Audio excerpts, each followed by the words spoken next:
Hello and welcome again to the Writer Review. This is Erykah Badu, and this week we're going to be taking a look back at the 2005 documentary titled Dave Chappelle's Block Party. Now, Dave Chappelle's Block Party is a festive celebration that runs for 1 hour and 43 minutes long. It is directed by Michel Gondry. It is produced by Michel Gondry and Dave Chappelle. The score was done by Corey Smith, the cinematography by Ellen Curis, and the production company was Bob Yari Productions, and it featured performances from Dave Chappelle, Kanye West, Mos Def, Jill Scott, The Roots, Erykah Badu, Dead Prez, John Legend, Common, Big Daddy Kane, and the long-awaited reunion of the Fugees. All three members, Lauryn Hill, Wyclef Jean, Pras Michel, they're all there for this spectacular evening of events.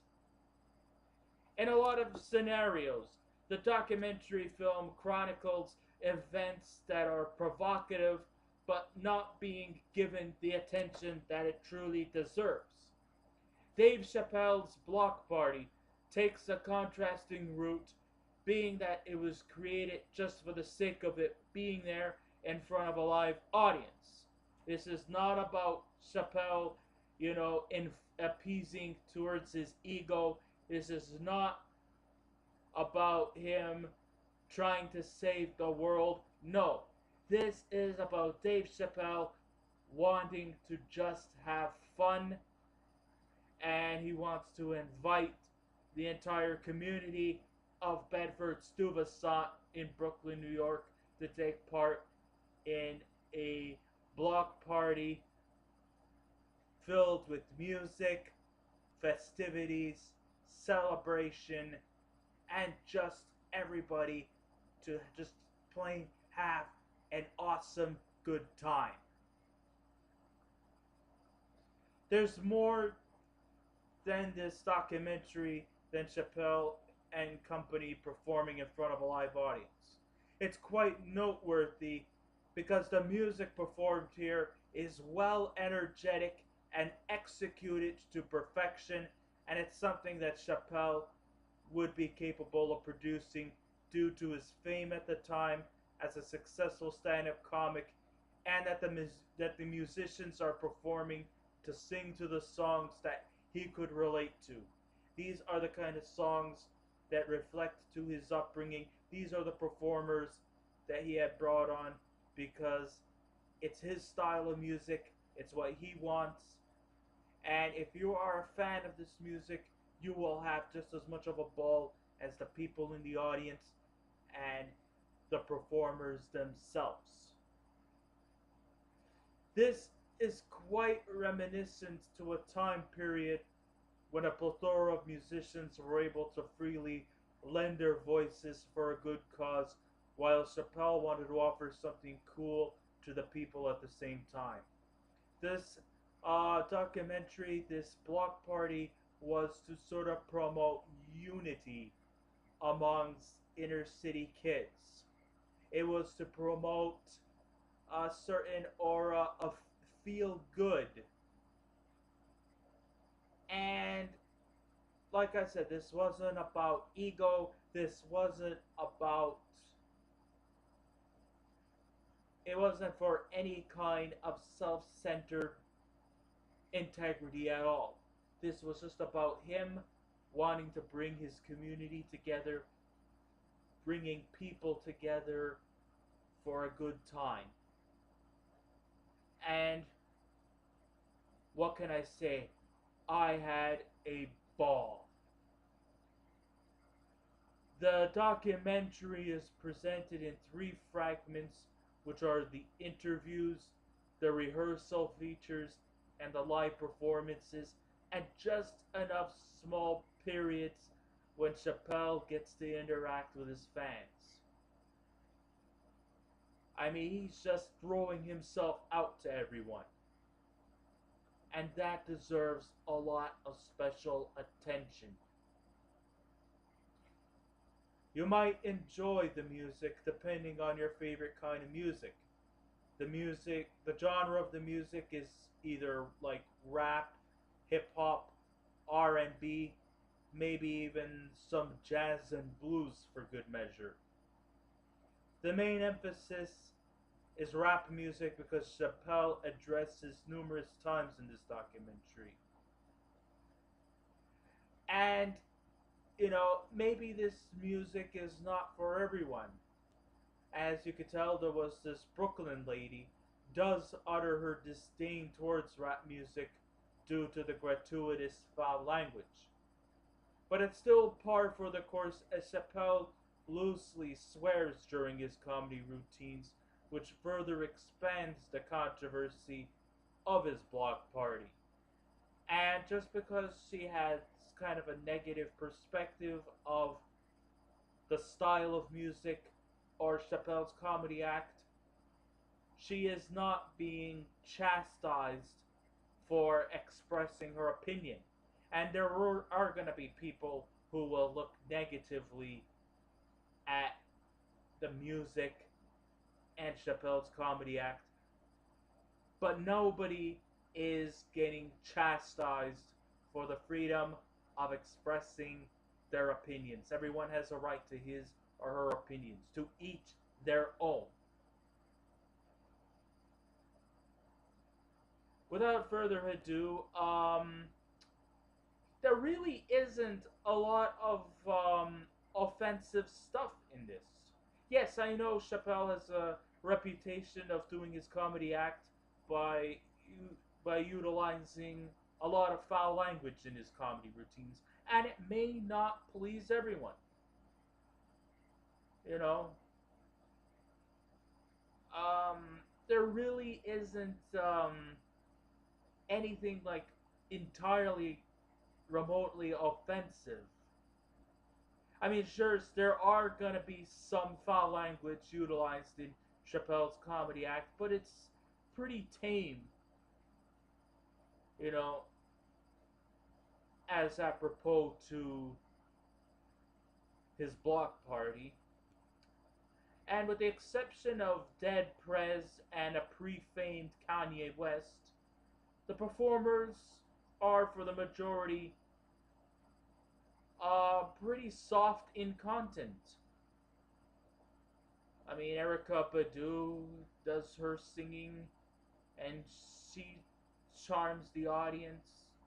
John Legend, The Roots, say they've been around a long time, so they're not going to do anything that will offend anyone. And I think because The Roots have their music dating back to the 70s, so for the older audience or the older age demographics can have also something to root for, as by way of contrast to the more younger or youngish generation.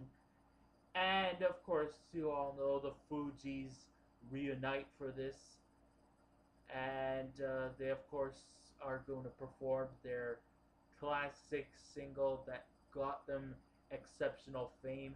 It got them a Grammy back in the late 90s.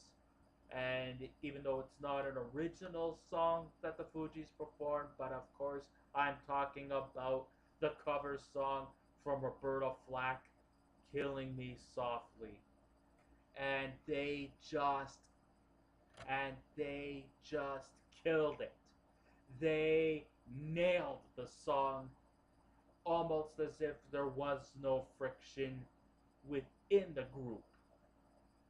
It was pure magic. It was poetic. I mean, it was great to see Lauren, Wyclef, and Prez back, even if it was just for one night only. Director Michel Gondry raises the bar towards why this documentary was made and what its intentions were. And the feeling I get was that it was to avoid any specific type of alienation from their audience. Like I said, it's to bring unification. No one is inferior or insignificant. No one is superior or domineering. We are all created equally, and this equality is what brings this documentary together. And those who did not get to attend, if you have the DVD, you will have just as much fun at watching it at the comfort of your own home. Just wishing that you would have been part of this. I wished I was there. Unfortunately, I'm not from Bedford Stuyvesant, but I would have liked to have come. I would have liked to have took part. It looked like a lot of fun, and it looked like everybody was having a great time, and that's what it was all about. The feeling I get, and the use of this as a status symbol to unify people of all races, religions, creeds, orientations, and whatnot, while at the same time having fun and interacting with the fans and critics alike.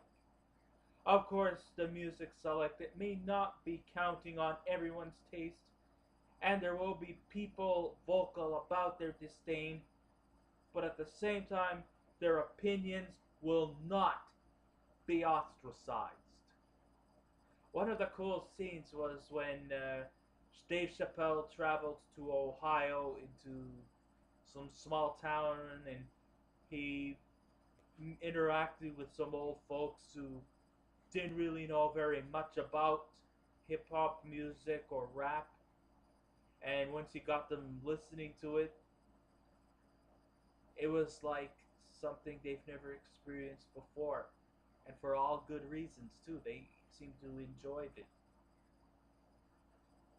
The interview subjects are just as important as the performers. Isn't that what having fun is? Isn't that what performers should be doing? I wish there was more of that. In the ever popular, increasing world where ego seems to somewhat take over our lives, there are times when performers sometimes have to pour out for their fans, and Chappelle does that with success and without a hitch. But what makes Block Party so magical is that the coolness is non-stop. The musical moments are very poetic and quite meaningful and detailed. But I think the highlight of the night, like I said, was the reunion of the Fugees. Now, originally planned, Lauryn Hill was supposed to do some of her solo works, but since there was some kind of loophole towards her licensing to perform her own songs, she decided, what the hey, let's just reunite the Fugees. Even if it was for one night, they still performed just as magically as they did when they did Killing Me Softly with his song, and when they did their two albums before unfortunately splitting up for either creative differences or for personal issues. I won't go into that.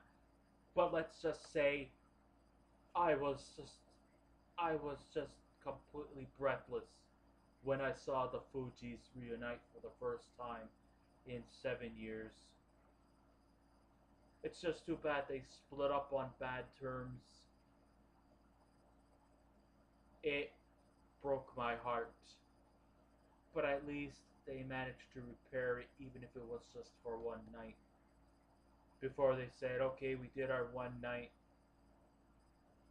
now get lost. No, I don't think they really said that, but maybe they said something close to that. The Fugees reunited, even if it was by a default, because Lauryn Hill's songs didn't get permitted to be featured here.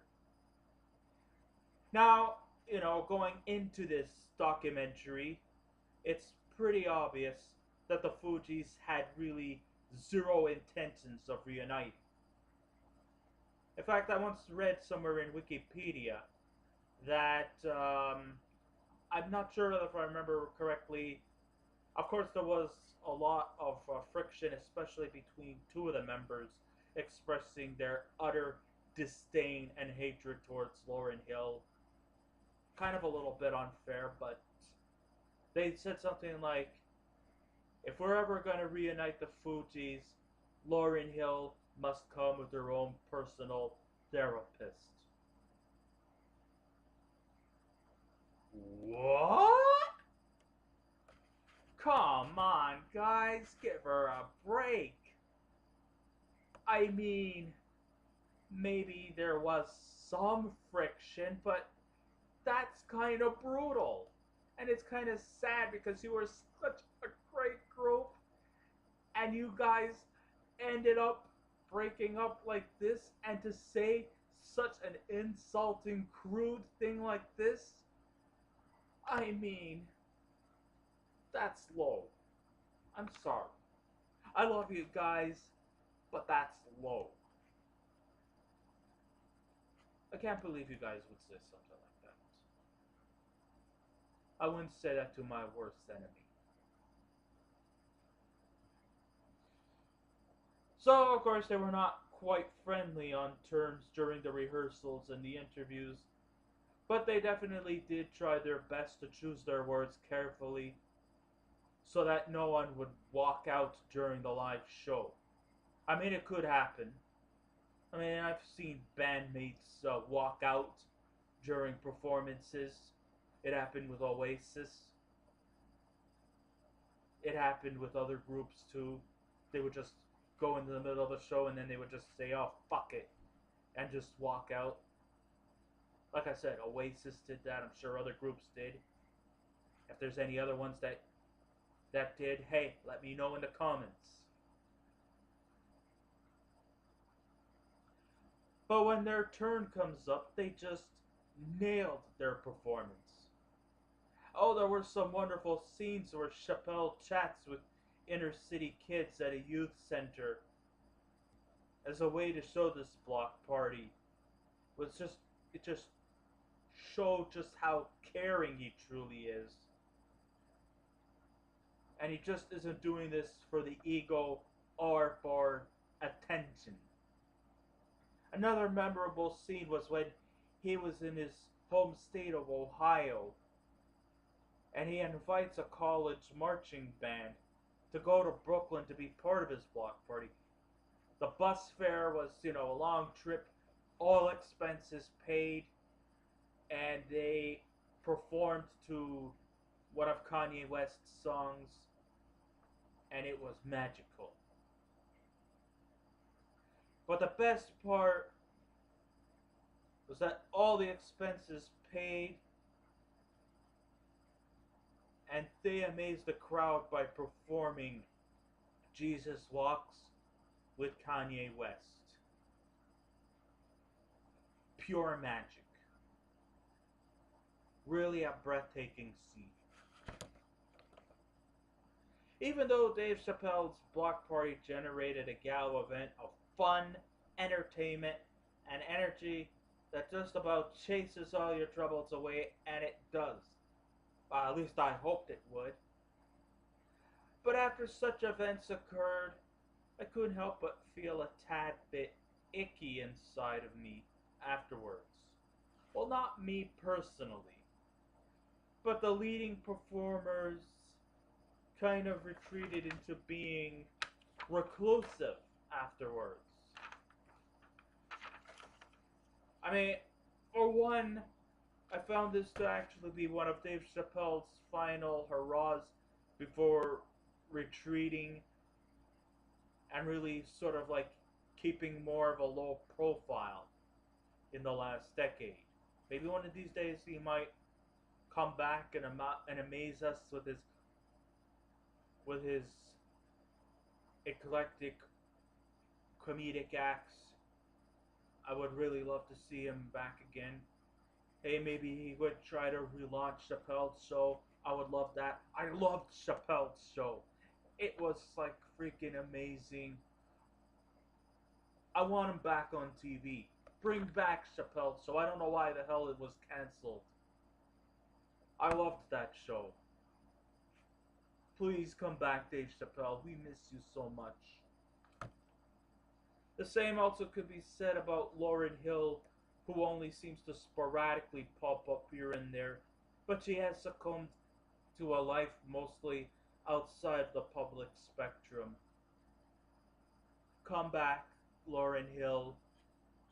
Try to put your differences aside with Wyclef and Prez and bring back the Fugees. Come on, life's too short to cause friction. We're all supposed to be about unity. You only live once. Life's too short to hold long-term grudges. Whatever problems you guys had, try to settle it in some way, shape, or form. We really, truly miss you guys. I'm telling you. Don't keep this up forever. Don't take this hostilities and alienations with you guys to your graves. Don't.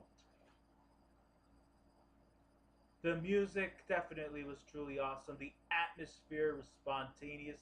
And though it's not up to the same level as the classic 1973 Watt Stacks, it's still an enjoyable show and offers a lot of fun for everyone to enjoy. It's truly a magical film.